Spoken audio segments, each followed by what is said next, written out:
وسارعوا إلى مغفرة من ربكم وجنة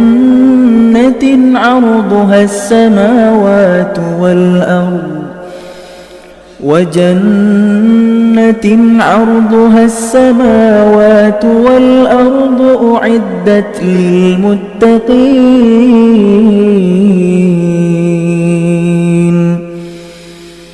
الذين ينفقون في السراء والضراء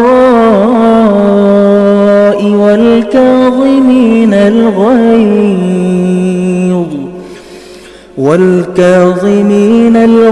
والعافين عن الناس والله يحب المحسنين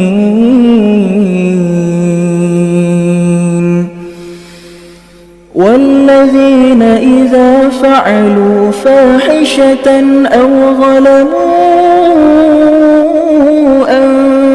أنفسهم ذكروا الله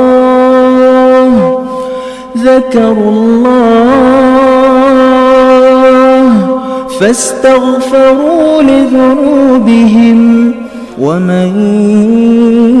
يغفر الذنوب إلا الله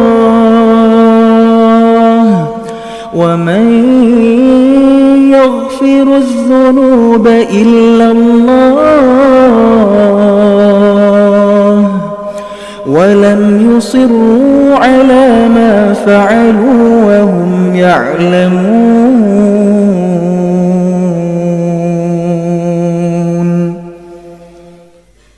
أولئك جزاؤهم مغفرة من ربهم وجنات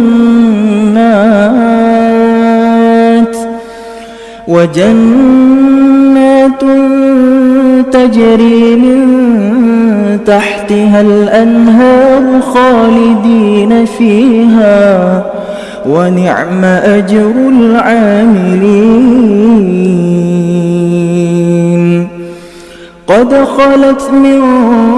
قبلكم سنن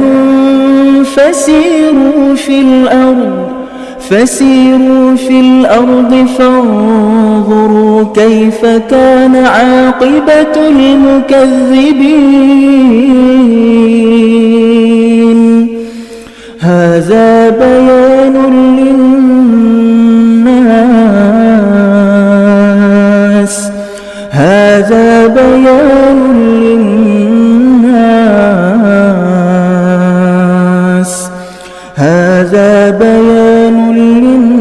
للناس وهدى وموعظة للمتقين